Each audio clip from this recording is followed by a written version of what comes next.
FM ne ba fii procureur la ñuy daal di déglu fii ak juróom-benni fan ba xam mbir mi dina ko nangu am déet ngeen di woy di déglu xibaar yi guddi gi ci rajo Futurs Médias juróom-ñeenti waxtu moo jot ba tegal ñeenti simili. ak RFM kumpa jeex na. lii itam ponk la ci li gën a fës ci xibaar yi guddi gi mu di fukk ak juróom-ñetti organisation yu fare ci société civile bi ñoom nag ñoo ànd génne bataaxal di sàkku ci nguur gi fi nekk ñu teg ci suuf loi bi nu bëgg a jëmee ci pencum ndawi réew mi d'Assemblée nationale mu di loi d'amnistie bi nga xam ni dañ caa bëgg a dindi pàcc ba noppi itam nag daal di jublu ci waxtaan woote waxtaan boo xam ni ñëpp ci bokk su ko defee ñu xam fu leer nañiti fanu jëm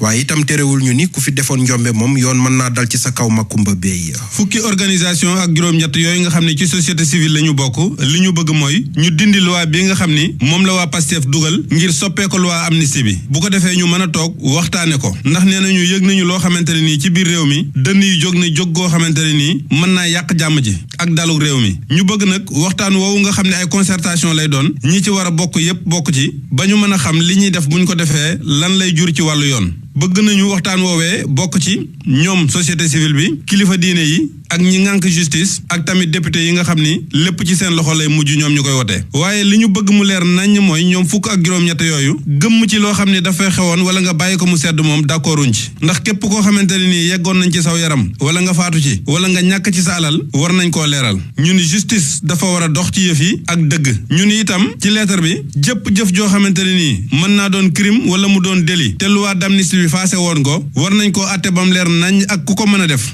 ak fu mu mën a bokk ñi ngi sàkku ci way politique yi ku ciy wax nga xam ni nga ciy waxee ak itam ñi nekk ci média yi ñi signé lettre bi nag bokk na ci Présence chrétienne COSC OSIDEA Siggil Jigéen URAC waa rajo communautaire yi Ligue sénégalaise des droits de l'homme Legs Africa GRADEC Y'en a marre 3D ONDH ak yeneen. jaajëf Makumba Bey yamoo ak waa FDR Front pour la défense de la démocratie de la République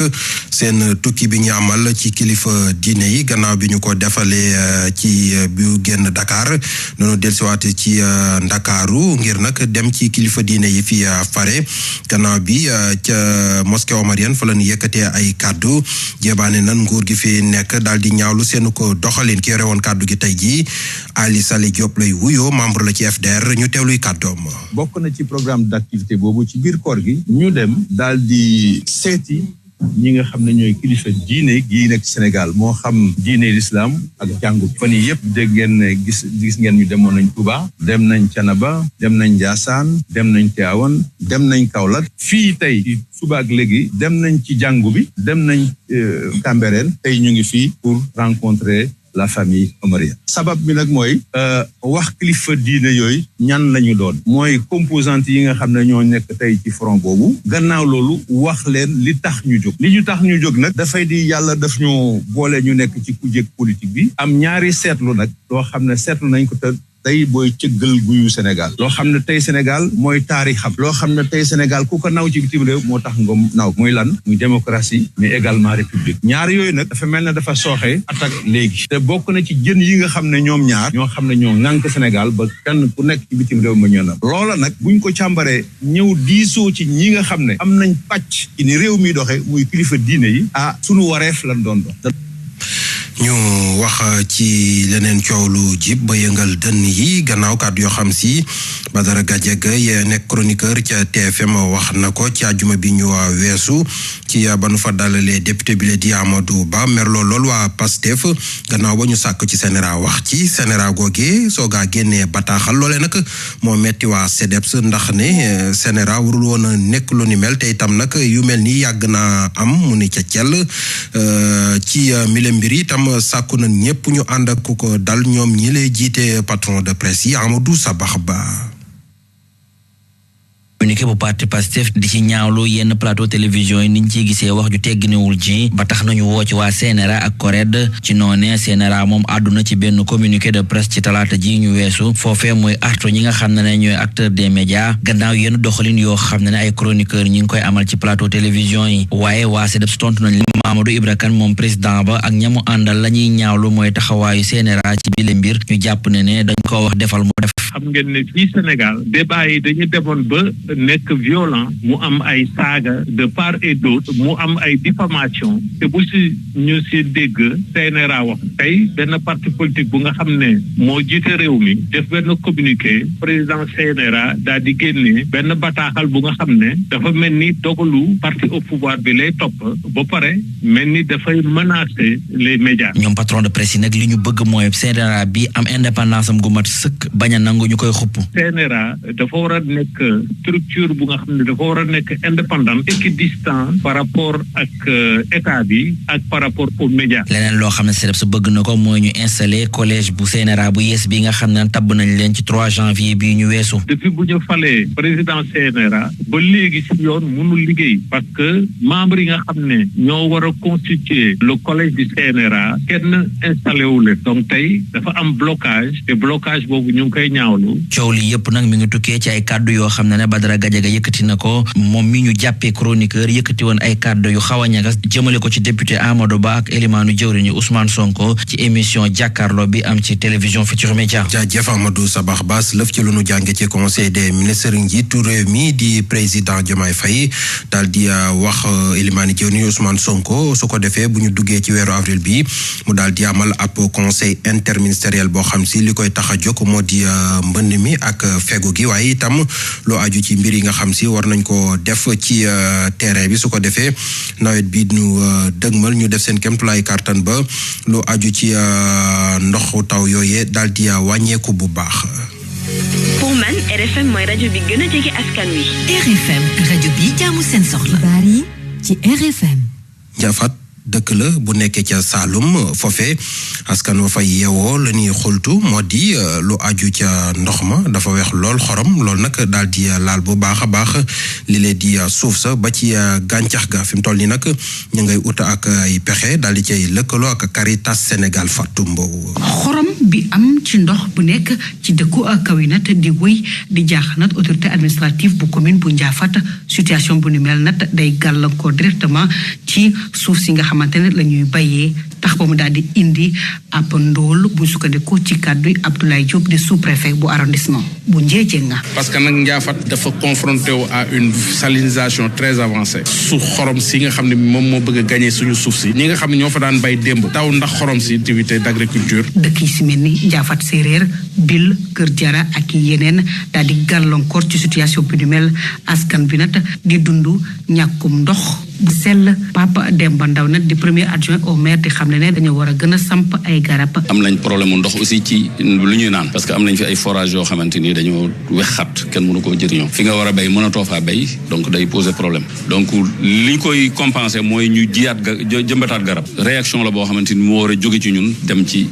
gox bi. ngir xeex jële fi nag xorom si Caritas Sénégal fas yéene gunge nag commune bu Ndiafat ci ay action ngir mën a jàppale askan nga fay yeewoo Abbé Etienne Dende Ndong di xamle. ñoom autorités yi ñun waa Caritas xëj na mission moo ñu fi andi nguur yebal ñu fi mbaa suñu monseigneur Martin Boucar Tine yebal ñu fi ni ki Caritas ñu war a gunge te jàppale ñi nga xam ne ñoom ñoo fiy dund ba seen dund gën a neex gën a naat dégg nañu bu baax a baax li nga xam ne moom la sous-préfet wax. Caritas Sénégal daal dinay célébrer lii de journée mondiale ñeel wàllum ndox ca commune bu Ndiafat mu nekk ab prox ndolu ci askan wi ñu daal di wàññi jafe-jafe yi ñu ngi koy dund ñeel wàllum xorom si mi nga xamante ne daal dinay gàllankoor loolu lii di ndox bi rawatina ak suuf si Fatou Mbow Kaolack rajo Futurs Médias. jaajëf Fatou Mbow dañuy jógee Saloum dem Njàmbur wax ci dëkk bi la di Waadaan Sugu foofu itam askan wa fay yeewoo dañoo porox ndollu ci màggal gañ fay amal at mu yàlla sàkk ngir wax jafe-jafe yi nga xam si dëkk ba mu ngi koy jànkonteel. Nafisatu Njaay. Serigne Ahmed Tasrif Sougou Serigne daara la moom mii di taw ci xalif bu Waadaan Sougou di sàkku ci kilifay réew mi ñu gën a boole Serigne daara yi ci programme bi di PAMOD te nga xam ni moom lañu jagleel wàllum yeesal daara yi. tey suñu njàngale alxuraan boobu buñ ci yemee kese xale bi bu demee ci yenn âge yi du mën a def dara lu dem jaay wala liggéey yu sew sewaat donc danañu neex lool état ñu joxante loxo ba li mu bëgg mu mën ko def bu ñu jàpp ne sëñ daara yi amuñu ay outils de développement am nañ ko mën nañ dafay dimbali askan wi ci nit ñi am autosuffisance ci mën a liggéey. askanu Waadaan Sougou fi mu ne nii seen bëgg-bëgg bi gën a fës mooy ñu tabaxal leen ab case de santé ci seen village ba bu ñu sukkandikoo ci Serigne Ahmed Sougou. dëkk bi fii ñuy waxee yow bërëbu fajukaay bu moderne bu baax fi mu toll nii moom la sëñ bi wax ne nañ ci jàpp ñu waxtaan ci ak nañ ci war a waxtaanal ba mu am ko danañu jéem a waxtaan ministre de la santé proposé ko mu xool bu fekkee mën na ko réaliser ci norme yi état bëgg ndax état nag moo amee devoir def loolu balaa kenn def da ngay dem ba état lott ci loolu su ko defee nag boo ci lewee ba lott ba nga xam ne lott na ci nag ñu doog a xool nag nan la ñuy fexee ba mbokki taalibe yi ak nit ñu baax ñi ak ñiy defal suñu borom ñu àndandoo ñu ngeen ñu def ko waaye daal fii ñu toll ñu ngi tàllal loxo état te am nañ yaakaar ci moom ne danañu ko defal. askan yi yeewoo ci këru diine bi di Wadane Sougou leneen lu ñuy sàkku bokk na ci ngir ñu boole leen ci programme bi nga xam ni moo doon jagleel këru diine yi ci fàttali yile kàddu mi ngi yëkkati ko ci màggal bu Wadane Sougou.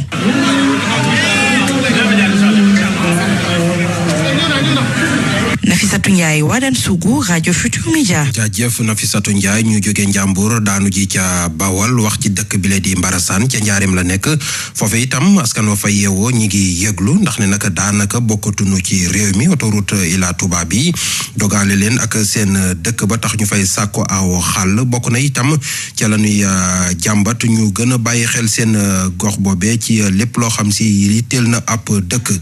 kàddu yi ñu yëkkati ko ci wàccaay gën fay amal ngir jëm ci laylatul xadr gi Pape Fara Sey moom moo yore seen kàddu ñu teewlu ko Babacar Diouf. Mbarasaan soxla nañ ndox bu doy soxla nañ courant bu doy soxla nañ éclairage public bu doy soxla nañ ay yoon yoo xam ne ku fay ñëw di nga mën a jàll rawatina nag autorité bi nga xam ne bu ñu fa daggoon bretel dugal ko biir Mbarasaan accessibilité bi gën a yomb ndax gis-gisu sëriñ bi ndax commandé na ay appareil Europe yoo xam ne war na ñëw nekk ci biir poste de santé bi dina am na yéene moom ne dina def ay appareils yoo xam ne foofu rek nga ko mën a fekk léegi su amee ci poste de santé bi te amuñu accessibilité loolu mën na poser problème population yi moo tax loolu itam ñu ngi koy lancer appel autorité yi ñu jàppale ñu daggal ñu bretel mu dugg Mbarasaan su ko defee loolu njëriñu waa Sénégal leen nit ñi tey 600 parcelles dagg nañ ko jox ko ay nit te ku ci nekk yaa ngi nap na bi ngir tàmbale ngir tabax loolu bu amee ci ab dëkk soxla nañ courant bu doy sëkk soxla nañ ndox bu doy sëkk tey loolu dafa dëppoo ak vision Sénégal 2050 président Diomaye Faye Bassirou Diomaye Faye ak son premier ministre le président Ousmane Sonko dañu woo Sénégalais ku ci nekk fa nga mën te tëlewoo ko nga dugal ci sa loxo loolu nag dafa fekk Cheikh Ahmadou Mbacké Maoul Xeer nekk ca loola ba noppi maanaam li ñu naan la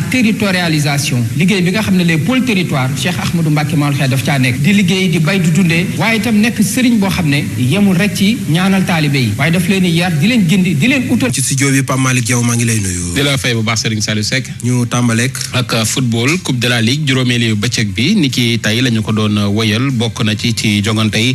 ca Stade Birane Ly bu Parcelles Assainies Gorée doon fa fekki ki nga xam ni moom moo di HLM moom Gorée nag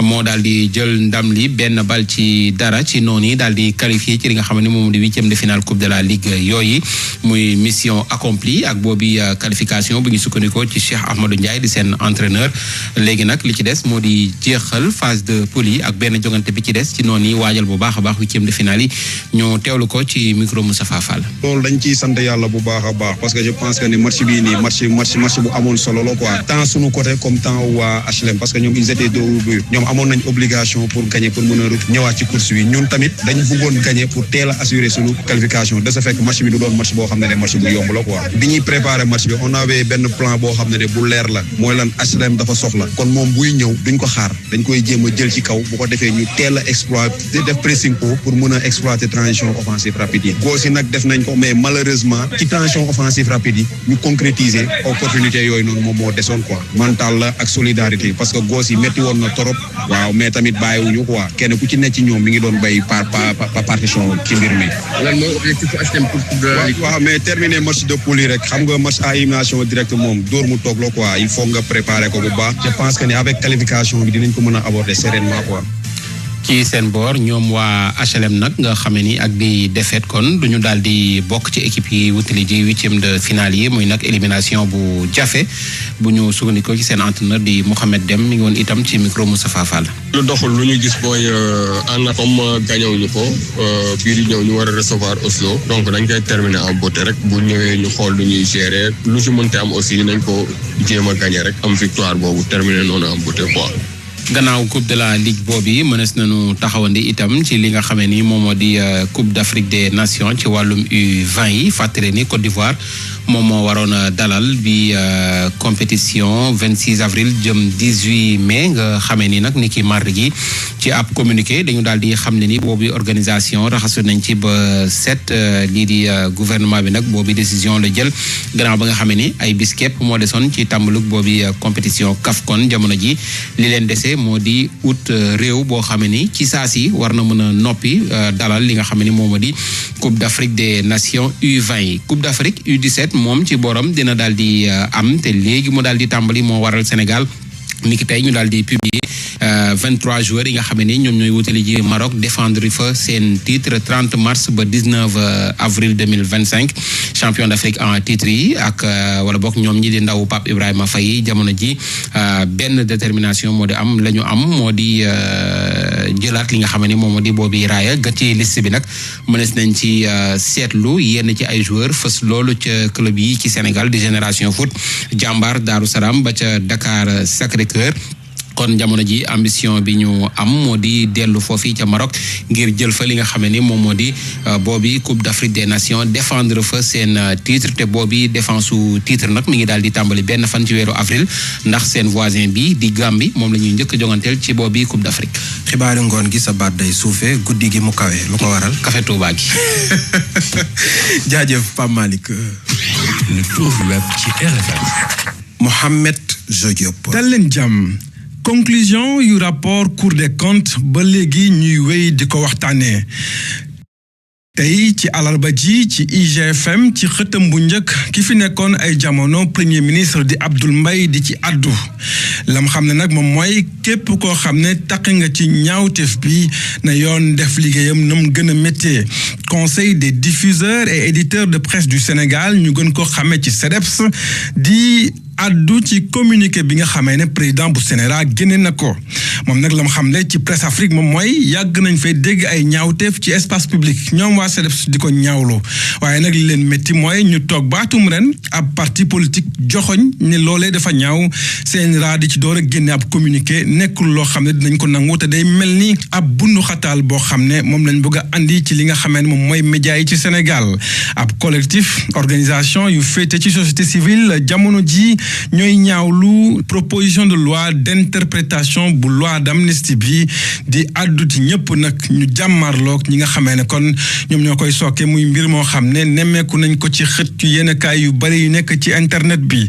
Actusen la ñuy wéyal ak li nga xamee ne mooy braquage bi xewoon ci Wakam maanaam càcc goo xam ne bu métti métti la ci bëccëgu Ndar kàmb ànd ak fitna loolee nag ki ko jiite woon di cerveau bi ñu ngi ñuy xamal ñoom waa Actusen ne finalement waa division des investigations criminelles mujj nañ ko cerner ba teg ko loxo di ko enquête jamono ji jeexal ci Touba Xayra foofee kiy wooyee boppam ab maçon di ko mbubboo moom lañ fa arrêté mu yor nag benn valise boo xam ne